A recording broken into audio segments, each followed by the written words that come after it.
So you were saying that there was no mention of caste in that particular gazette notification, but soon after that MHA had done a fact check, and they have also stated that earlier also it was being clarified on the part of Home Ministry, and after the meeting of Union Home Minister with the officials, the press statement which was being released, it has been categorically mentioned that caste enumeration will be involved in this census. The MHA has also said that these are all the misleading claims which are being made on the part of the Congress party. What's your take on it? Well, the amount of money allocated in the current financial year is 574 crores. The actual quantum money required is in thousands of crores. Second, like I mentioned to you earlier, the idea that we have been raising is not just to know the caste of an individual. The idea was to have an expansive, detailed survey of the conditions in which people live, access to education, access to jobs, access to government schemes, and economic situation, social conditions. Those are all things that we need to know to do better policy formulation. The objective of the exercise is not just to get the name and the caste of a person. That I don't think has that much value. Real value is that you understand in what conditions they're living, how much successful the schemes have been so far, are the targeted budgets and policies programs reaching the ones that we are intending for. So that's what Mr. Gandhi says, X-ray of the country. That is what we require to be done. And it requires not just government efforts, it requires participation from NGOs, experts in the field, so that you have, like I said, Telangana government has done a very extensive survey. That should be the model adopted by the government of India. That's what we're seeking.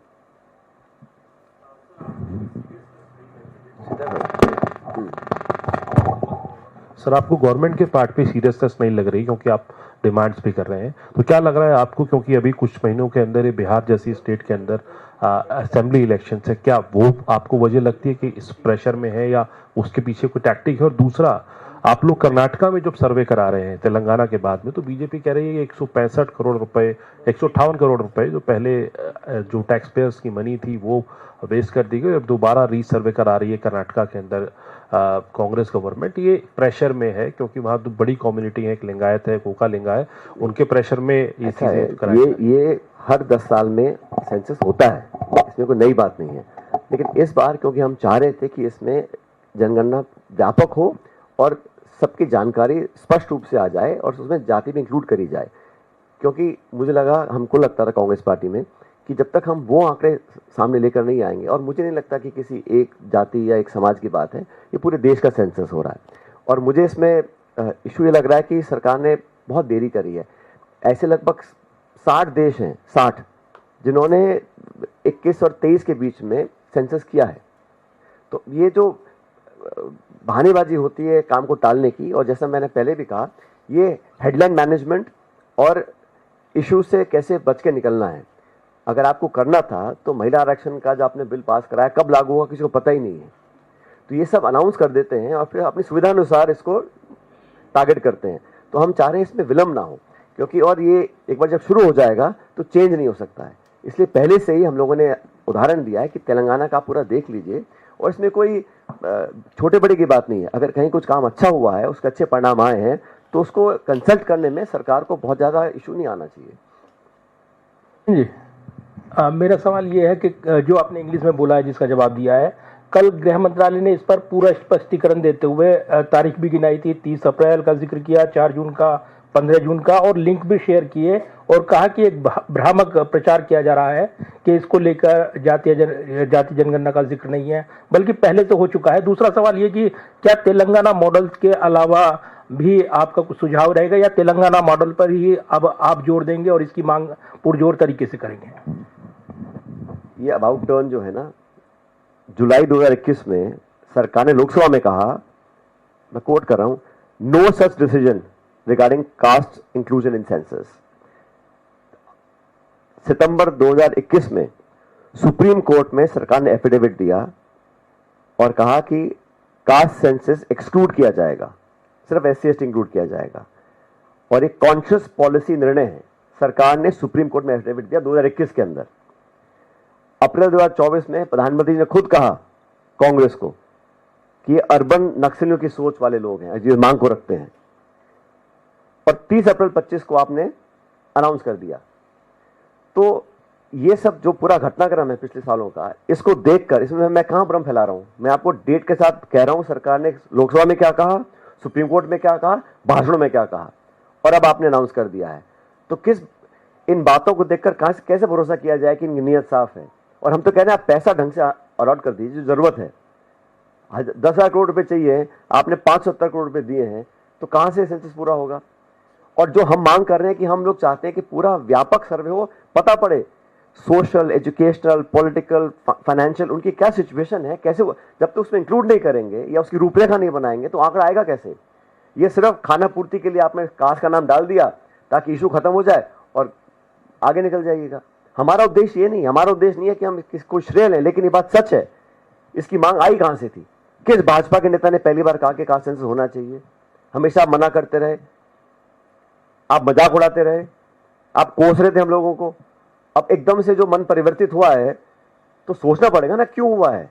हुआ है तो सच में हुआ है या ऊपर से कर रहे हैं? क्योंकि जो आंकड़े वो मैच नहीं करते ना। अगर नीयत साफ होती तो 1.5 साल क्यों इंतजार करते? 30 अप्रैल को कह रहे हैं कि हम 27 में करेंगे, क्यों? बाकी 60 देशों ने किया है सेंसस, कोविड के बहाने से आपने डिले किया, लेकिन अब क्यों डिले कर रहे हैं? ठीक जो महिला आरक्षण को लेकर उन्होंने जो स्थिति बना रखी है अनिर्णय की, अनाउंस कर दिया, लागू कब होगा पता नहीं, ऐसा क्यों? और जवाब देने को तैयार नहीं है। आप आरटीआई लगा लीजिए, जवाब नहीं आएगा। आप लोकसभा पूछ लीजिए, जवाब नहीं आएगा। हम पूछ रहे हैं तो कह रहे हैं आप भ्रम फैला रहे हैं। इसमें कहां भ्रम फैला है? जो मैंने आज बात रखी है ये कहां भ्रमित करने वाली है? हम सरकार से आग्रह कर रहे हैं कि जो आपने कहा वो कर लीजिएगा, अच्छी तरह कर लीजिएगा। सर मेरा एक सवाल है, क्योंकि अपकमिंग डेज में मॉनसून सेशन भी होने वाला है और प्रीवियस सेशन में आप लोगों ने इस मांग को उठाया, जिसके बाद जो है नोटिफिकेशन जारी की गई है, लेकिन आप लोग पर्टिकुलरली कास्ट सेंसस की बात करें तो अपकमिंग मॉनसून सेशन में क्या कांग्रेस पार्टी इस विषय को संसद के भीतर उठाएगी? हम तो इसको बहुत पहले से उठाते आ रहे हैं, सदन के अंदर भी सदन के बाहर भी। अब क्योंकि सरकार ने हमारी मांग को मान लिया है और जबरदस्त दबाव होगा तभी सरकार मानी है, लेकिन सरकार बहुत जिद्दी है। अगर माना है तो आप समझ लीजिएगा बहुत दबाव होगा तभी माना है, लेकिन माना पूरे मन से आधे मन से यह भी जानकारी हमारे पास नहीं है। हमें लगता है कि कहीं ना कहीं इसमें नियत में कोई भी कमी है, क्योंकि जिस स्पष्टता से जिस तरीके से करना चाहिए था वो किया नहीं है। और निश्चित रूप से हम लोग इस मुद्दे को उठाएंगे पार्लियामेंट के अंदर जब सेशन चालू होगा। सचिन जी, सर इधर, सर लेफ्ट जी।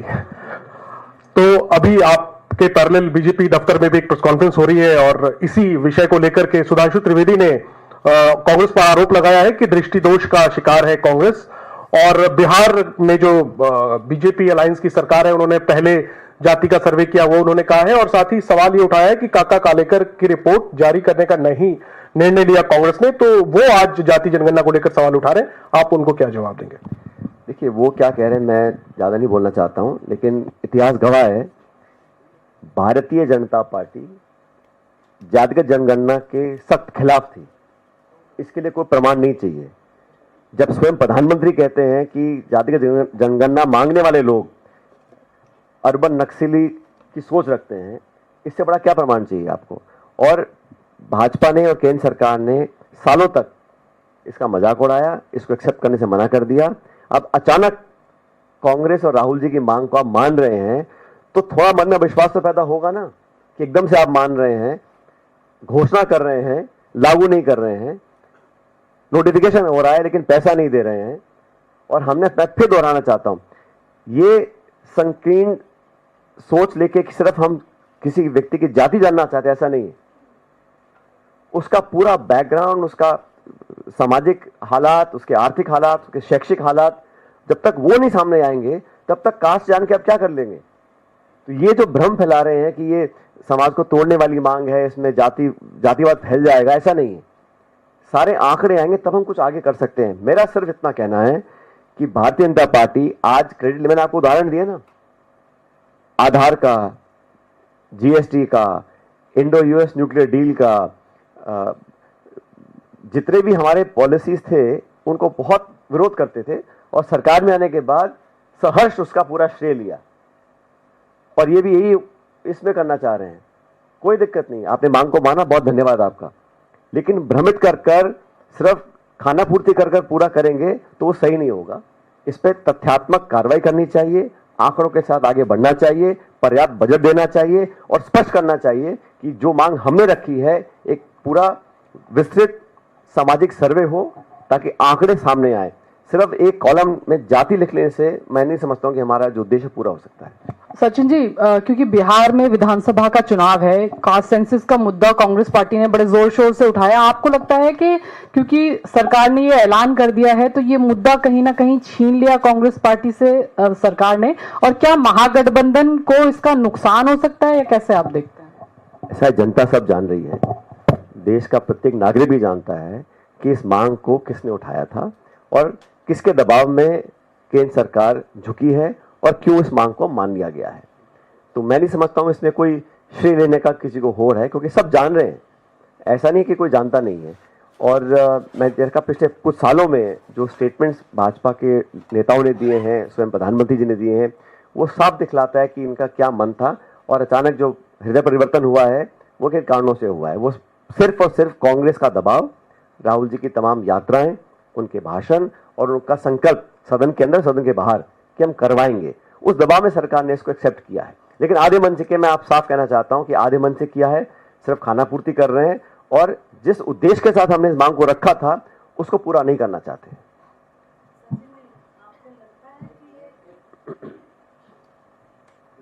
सचिन जी, आपको लगता है पिछले 10 साल में आज तक कोई डाटा, किसी चीज का डाटा इस सरकार ने नहीं रखा है, और जो काम भी किया है, चाहे पीएम केयर फंड हो, चाहे इलेक्ट्रल बॉन्ड हो, कोई भी काम किया है आधा अधूरा और सिर्फ एमएसएमई हो और सिर्फ बातें ज्यादा करी है और काम कम किया है, कटनी करने में अंतर है। तो आपको लगता है ये ठीक से करा पाएंगे? बजट भी इनका ठीक नहीं है। जो आपने सारे कारण गिनाए हैं मैम, उन्हीं कारणों के बाद हमें लगता है कि इन पे जो एक ओवरसाइट होती है वो रखना बहुत जरूरी है। और ये बात सच है कि सरकार ने तमाम जो संस्थाएं हैं, एनएसएसओ है, बाकी संस्थाएं हैं, काफी आंकड़ों में कंजूसी करते हैं और पारदर्शिता से जो आंकड़े सामने आने चाहिए उसमें कहीं ना कहीं विश्वसनीयता जो है वो कम हो रही है। और ये मैं विपक्ष में इसलिए नहीं कह रहा हूं, जनता देश विदेश में समझ रही है कि जो आंकड़े हैं उसकी गुणवत्ता, उसकी विश्वसनीयता पर संदेह लोगों को हो रहा है। इसलिए बहुत जरूरी है कि हम लोग सतर्क रहें और हकीकत सामने लेकर आए। और सिर्फ आलोचना करने के लिए विपक्ष में नहीं है, हम जो सकारात्मक सुझाव दे रहे हैं सरकार को बड़ा मन रखकर उनको एक्सेप्ट करना चाहिए। और जैसा मैंने कहा, कई बार हमने मांग रखी थी, आप पार्लियामेंट सेशन बुला लीजिएगा, ऑल पार्टी मीटिंग होती है, पीएम उसमें आते नहीं है, सेशन आप बुला नहीं रहे हैं जिस मुद्दे को लेकर हमने कहा था। तो ये और आंकड़ों का जो खेल है पिछले कुछ सालों में जो ट्रांसपेरेंटली होना चाहिए भारत सरकार के माध्यम से वो नहीं हो रहा है। और जब तक आंकड़े सामने नहीं आते हैं आप कोई भी ना तो कंस्ट्रक्टिव क्रिटिसिज्म कर सकते हैं, ना आप पॉलिसी इंटरवेंशन कर सकते हैं, ना आप विश्लेषण कर सकते हैं। तो ये सरकार ने समझ लिया है कि जितने कम आंकड़े दो उतनी कम आलोचना हमारी होगी। हेलो हेलो, हाँ पायलट साहब, इसमें जब ये ऐलान हुआ उसके बाद सरकारी सूत्रों से पता चल रहा है कि जो नेशनल पॉपुलेशन रजिस्टर है उसको अपडेट नहीं किया जाएगा सेंसस के साथ साथ। और आपको याद है कि एनआरसी को लेके लगातार मोदी सरकार ने वादा भी किया था और एनआरसी लाने की बात हुई थी जिसको लेके काफी विवाद खड़ा हुआ था। तो एनपीआर को अपडेट ना करना, क्या आपको लगता है कोई एक एग्जिट रूट सरकार एनआरसी से तलाश रही है, क्योंकि काफी विवाद खड़ा हुआ था, मुसलमानों को टारगेट करने की बात हुई थी? कि मौसमी, जब तक ये बात अधिकृत रूप से सामने नहीं आती मैं कुछ कहना नहीं चाहता हूं, क्योंकि सूत्र क्या कह रहे हैं मुझे पता नहीं। लेकिन सरकार ने जो नोटिफिकेशन इशू किया है उस पर हम चर्चा कर सकते हैं, सरकार ने जो लिखित जवाब पार्लियामेंट में दिया है उस पर चर्चा कर सकते हैं। लेकिन सरकार क्या खबरें लीक कर रही है, क्या नहीं कर रही है, इस पर मैं टिप्पणी नहीं करना चाहता हूं। लेकिन ये बात सच है कि सरकार को जितनी भी संस्थाएं हैं, जितने भी हमारे स्टैटिस्टिकल ऑर्गेनाइजेशंस हैं, गृह मंत्रालय का है, एनएसएसओ है, एनपीआर है, इस सब में पूरी तरह पारदर्शिता रखनी चाहिए, क्योंकि ये सब किसी एक दल, किसी एक सरकार की संपत्ति नहीं है, पूरे देश की संपत्ति है। और हर नागरिक और देश के लोगों को अधिकार है हकीकत जानने का, आंकड़े समझने का। सचिन जी, मैं पूनम हूँ अमर उजाला से। मैं पूछना चाहती हूँ कि आप एक बड़ा विपक्षी दल हैं, मुद्दा भी उठा रहे हैं, तो क्या ये उम्मीद की जानी चाहिए कि निकट भविष्य में कांग्रेस जो रजिस्ट्रार जनरल सेंसस हैं उनके पास बाकायदा ज्ञापन लेकर जाएंगे अपनी बात रखने के लिए? क्योंकि जिस तरह से धन की कमी, ये सब अहम मुद्दे हैं, और ये जो जाति जनगणना का मसला है, ये कह देना और करना दोनों में फर्क भी है, तो लगता है कि आप जाएंगे? आप जो कह रहे हैं मैं बिल्कुल वही कह रहा था, और हम सब काम करेंगे। देखिए, हम विपक्ष में होने का मतलब यह है कि हमें सरकार की जवाबदेही तय करनी है, और सरकार की कथनी करने में जब फर्क आ रहा है उसको हम लोग पूरी ताकत के साथ उसका विरोध करेंगे। लेकिन सरकार का जो रवैया रहा है अब तक, आपने देखा होगा, कोई बहुत सहज नहीं रहा, और बहुत अड़ियल रवैये से सरकार काम करती है, हर जगह हमने देखा है।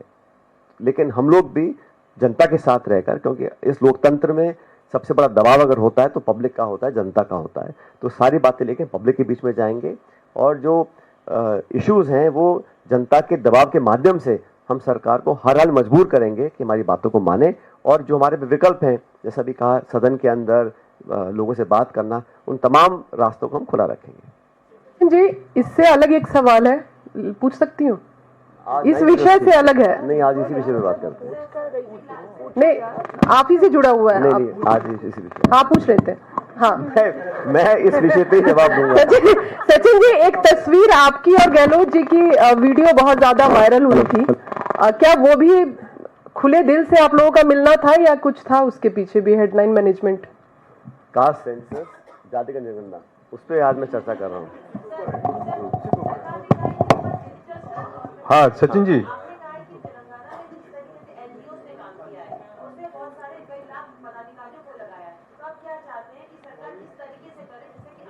देखिए, सरकार जो भी तरीका अडॉप्ट करे, कंसल्टेटिव हो, लोगों के सुझाव लिए जाएं, और जो अगर बेस्ट प्रैक्टिसेस हमारे सामने आ रही हैं तो उसमें कुछ सुझाव लेने में कोई किसी को आपत्ति नहीं आनी चाहिए। और क्योंकि अब आईटी इनेबल्ड सर्विसेज से अगर हम मदद लेंगे तो कम समय और कम लगेगा, पहले समय ज़्यादा लगता था, लेकिन ये डेटा वेरीफाइबल हो, ऑथेंटिक हो, टेंजिबल हो, और उपयोग में लाने लायक हो। और हम सुझाव अगर दे रहे हैं तो सरकार को सुझाव मान लेने चाहिए, और ऐसा नहीं है कि तेलंगाना सरकार ने जो किया है वो छुपाए किसी से। वो पूरा जो क्वेश्चनर है, आप उसको देखिए, बहुत सोच समझकर, क्योंकि मैं फिर कहना चाहता हूं, जब क्वेश्चनर या सेंसस के कुछ सवाल बनते हैं तो क्या सवाल का जवाब आ रहा है उतना महत्वपूर्ण होता है क्या सवाल पूछा जा रहा है। तो what is being asked is almost as important as what the question, what the answer is. तो ये सारी चीजें टेक्निकल और एक कंसेंसस बना के इसको करना चाहिए। लेकिन मैं कह रहा हूं, जब आप पैसा नहीं दे रहे हैं, आप 1.5 साल बाद शुरू करने की बात कर रहे हैं, तो कहीं ना कहीं कथनी और कनी में फर्क दिख रहा है मेरे को। तो जी, last question, I am Sandeep from Vartaman newspaper. 2 question है। ये आपने बोला कि सरकार ने मन बदल लिया, तो आपके हिसाब से क्यों मन बदल लिया, इसके पीछे कारण क्या है? और सेकेंडली, राहुल गांधी कंटिन्यूअस जो डिमांड कर रहा है वो अभी होने जा रहा है, तो आप सत्ता में थे तो 2010 में जो सेंसस हुआ उसमें कास्ट सेंसस क्यों नहीं हुआ? देखिए, समय के साथ साथ कई सारे इश्यूज आते हैं, और अब इतिहास में जाएंगे तो मैं समझता हूँ ये सही नहीं है, क्योंकि कब क्या हुआ नहीं हुआ। लेकिन ये मांग राहुल गांधी जी की आज की नहीं है, कई सालों से इसको मांग को उठा रहे हैं, और ये पूरी पार्टी ने, वर्किंग कमेटी ने, सब लोगों ने बहुत सोच समझकर इस निर्णय को लिया था। लेकिन आपने जो पहला सवाल कहा कि सरकार ने क्यों मान लिया, इसका जवाब किसी के पास नहीं है। एक दिन अचानक खबर आई कि सरकार ने अपना मन बदल लिया है और वो कास्ट सेंसस कराना चाहती है। तो इसका भी इस पर शोध होना चाहिए कि सरकार ने ऐसा क्यों किया। मुझे लगता है कि पब्लिक की डिमांड, और जो हम लोगों ने एक अवेयरनेस पैदा करी पूरे देश में राहुल जी के माध्यम से, कि लोग इसको डिमांड करें, इस पर दबाव बनाएं, और अल्टीमेटली मैंने देखा है कि सरकार कोई सी भी हो, लेकिन जो पब्लिक का प्रेशर होता है उस पर लोगों को झुकना पड़ता है। तो कांग्रेस और जनता का जो दबाव था, मुझे लगता है मात्र वो रीज़न था, क्योंकि जो पहले जिन्होंने खंडन किया, मजाक उड़ाया और बिल्कुल सिरे से खारिज कर दिया था इन मांगों को, अचानक जो बदलाव आया है वो कांग्रेस और जनता के दबाव में आया है। Thank you.